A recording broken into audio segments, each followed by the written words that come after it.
Gejolak politik mempengaruhi semakin banyak tempat di planet ini. Kini Korea Selatan telah bergabung.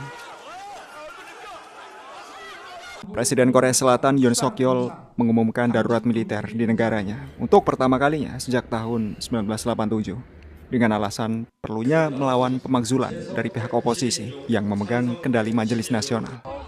Yoon mengatakan bahwa tujuan dari tindakannya ini adalah untuk memberantas kekuatan pro Korea Utara dan melindungi tatanan konstitusional yang bebas. Di bawah darurat militer, aktivitas politik di negara tersebut dilarang, protes juga dilarang, dan media disensor. Seperti kata Komandan Darurat Militer, Park An-so, setelah pemberlakuan darurat militer pada hari Selasa, semua aktivitas politik akan dilarang di Korea Selatan, termasuk Majelis Nasional, Dewan Lokal, partai politik dan asosiasi politik, serta pertemuan dan demonstrasi. Semua media dan publikasi harus berada di bawah kendali Komando Darurat Militer.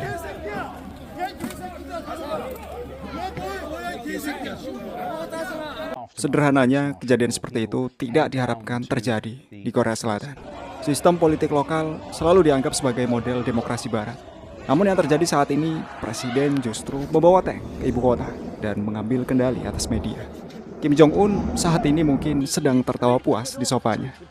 Semua ini mengingatkan kita pada situasi pertarungan antara parlemen dan Presiden Yeltsin pada tahun 1993, di mana dia juga pernah menghentikan upaya pemakzulan dengan mengumumkan darurat militer dan mengirim pasukan ke Moskow.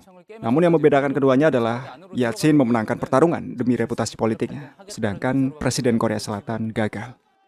Profesor Universitas Kunming, Andrei Lankov, mengatakan bahwa situasi di Seoul tidak terkendali. Menurutnya, Kim Jong-un sendiri mungkin ikut terkejut dengan kejadian tersebut. Tampaknya Presiden Yoon sudah gila. Saya yakin Kim Jong-un sendiri akan terkejut melihat lelucon ini, kata Andrei Lankov. Garda Nasional yang dikerahkan berusaha mencegah kelompok oposisi yang memasuki gedung, tapi mereka gagal. 190 dari 300 deputi berhasil masuk ke gedung dan memberikan suara menentang darurat militer. Ada banyak versi tentang penyebab darurat militer ini, dan yang paling masuk akal mungkin adalah versi yang mengatakan bahwa Korea Selatan sedang menjadi medan perang lainnya antara Partai Republik dan Demokrat Amerika Serikat.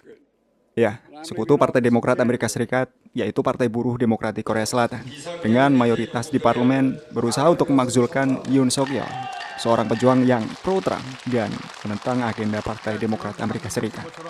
Sebelum masa jabatan kepresidenan Biden berakhir, Partai Demokrat Amerika Serikat ingin segera menyingkirkan sekutu potensial Trump untuk kemudian mengirim seorang penggila perang yang mendukung konflik dengan DPRK, tampuk kekuasaan.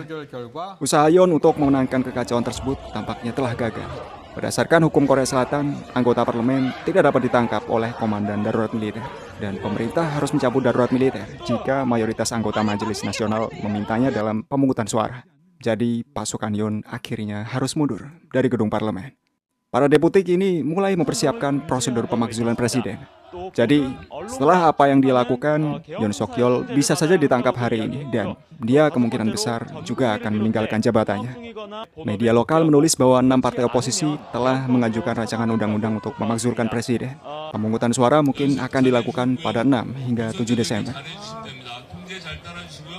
Ini bisa dikatakan adalah reaksi berlebihan dari presiden yang berusaha menganiaya oposisi dengan cara yang tidak memenuhi syarat, dengan menyebut mereka pro Korea Utara. Kata-kata yang tentunya sangat tabu untuk diucapkan di selatan.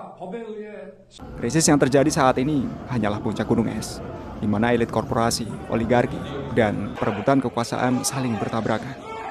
Sistem politik Korea Selatan, meskipun berpenampilan demokratis, jelas-jelas condong pada model di mana tank dan bayonet akan diseret ke dalam perdebatan parlemen. Sekarang semuanya menjadi jelas bahwa kejadian politik yang dapat diprediksi di negara ini hanyalah sebuah mitos.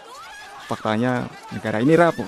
Mereka dapat dengan mudah berguncang ketika tuan mereka sedang bertengkar.